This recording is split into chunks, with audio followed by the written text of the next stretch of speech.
Hello, xin chào các bạn đã quay trở lại với review 5 phút. Ở cuối tập trước, người của bản thể tông đã đến tìm gặp Hoắc Vũ Hạo, muốn đón hắn về tông môn. Sắp may, Huyền Lão đã ra tay ngăn cản, nếu không, e rằng tên gia hỏa kia bằng mọi cách phải mang Vũ Hạo đi cho bằng được. Thời gian rất nhanh trôi qua, sau khi trở về học viện, 7 người Hoắc Vũ Hạo đã được các vị trưởng lão ở Hải Thần Các quyết định trao cho cả đám danh hiệu Sử Lai Khắc Thất Quái. Đáng nói là danh hiệu này có hiệu lực cho đến hết đời. Không chỉ vậy, lễ trao thưởng trang trọng được diễn ra ở Hải Thần Các. Ngoài 4 khối hồn cốt được ban tổ chức cuộc thi trao tặng cho giải quán quân, thì bên phía học viện lại thưởng thêm cho 7 người 3 khối hồn cốt nữa. Khi đám nhóc hoàn thành nhận thưởng xong và trở về nghỉ ngơi, thì Chu Y đã gọi Hoắc Vũ Hạo lại và trả cho hắn thanh phệ linh khắc đao đã mua được trong buổi đấu giá. Ngay khi cảm nhận được khí tức của thanh đao kia, Y Lai Khắc Tư vô cùng kích động. Đợi cho Hoắc Vũ Hạo trở về ký túc xá, ông liền lập tức hóa giải lời nguyền rủa của phệ linh khắc đao. Khi quá trình này hoàn tất, khí tức sinh mệnh nồng đậm nháy mắt tỏa ra từ thanh đao trên tay y. Không lãng phí thời gian, Y Lai Khắc Tư thúc giục Hoắc Vũ Hạo tiến hành dung nhập với nó. Giọng nói có chút suy yếu của Y Lai Khắc Tư nhất thời vang lên: "Đặt nó lên trán của ngươi đi, Vũ Hạo, ngươi nhớ cho kỹ, dù cho xảy ra chuyện gì cũng không được kích động, phải giữ bình tĩnh, tất cả đều giao cho ta, hiểu chưa?" Hoắc Vũ Hạo lập tức đồng ý, rồi đặt thanh đao phệ linh lên trán của mình. Khi thanh đao vừa tiếp xúc với da thịt, hắn liền cảm nhận được một hơi thở ấm áp. Ngay sau đó, một tia tinh thần lực kỳ dị từ ấn đường của hắn bay ra, rót vào thanh đao khắc. Nháy mắt, thanh đao bừng sáng, từ nó tỏa ra một hơi thở sinh mệnh vô cùng mạnh mẽ. Hơi thở đó bay thẳng đến ấn đường, rồi tiến vào cơ thể Hoắc Vũ Hạo. Ánh sáng màu xanh không ngừng gột rửa cơ thể hắn. Những tạp chất bắt đầu được đẩy ra khỏi cơ thể theo đường lỗ chân lông. Hoắc Vũ Hạo từng dùng đan dược trải qua quá trình tương tự như thế này rồi, nhưng tác dụng của những thứ đó đều chỉ cải thiện thể chất của hắn.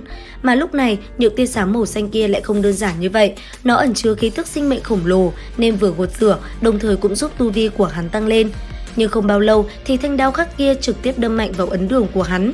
Thời điểm Thiết Mộng Băng Tầm và Băng Bích Đế Hoàng Hạt cảm nhận được có nguy hiểm tấn công, muốn ra tay cứu cũng không kịp nữa. Ban nãy, luồng khí sinh mệnh tẩy rửa cơ thể Hoắc Vũ Hạo cũng đã di chuyển đến khu vực tinh thần căn nguyên của bọn chúng, mang đến cho bọn chúng sự thoải mái không kém Hoắc Vũ Hạo chút nào. Lúc bấy giờ, Y Lai Khắc Tư cũng lên tiếng giải thích cho Hoắc Vũ Hạo và hai con trùng nhỏ trong thức hải hiểu. "Đại trùng tử, tiểu hạt tử, sau này lão phu sẽ không ở đây giành nhà với các ngươi nữa.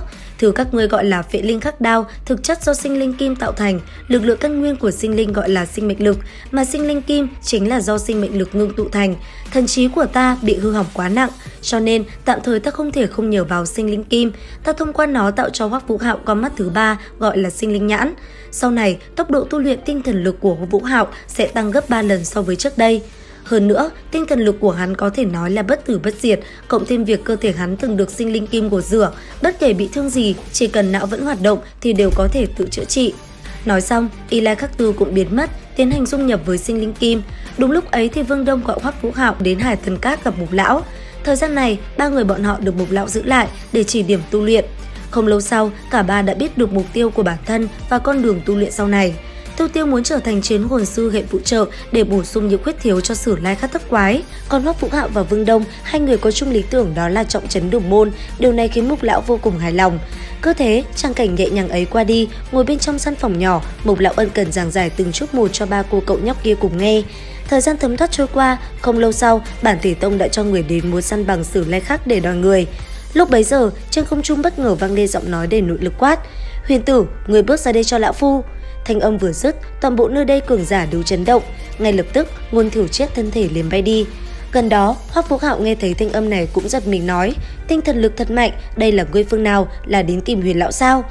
Nghe vậy, bên trong thức hải của Hoắc Vũ Hạo, thanh âm Thiên Mộng gấp rút vang lên quát: "Vũ Hạo cẩn thận, chủ nhân của giọng nói này là cường giả có cùng cấp bậc với mấy trưởng lão trong Hải Thần Các, hắn ta rất mạnh." Cũng ngay lúc này, một luồng sáng màu trắng bỗng nhiên bay lướt đến, bao phủ lấy ba người Hoắc Vũ Hạo, Phương Đông và Tiêu Tiêu. Sau đó, Ngôn Thiểu Triết liền đưa ba người đi, thanh âm đồng thời vang lên nói: "Không cần phản kháng, ta đưa ba người các con đến Hải Thần Đảo." Đến đây thì hết tập 47/2 Đấu La Đại Lục. Xin chào và hẹn gặp lại các bạn ở những video tiếp theo.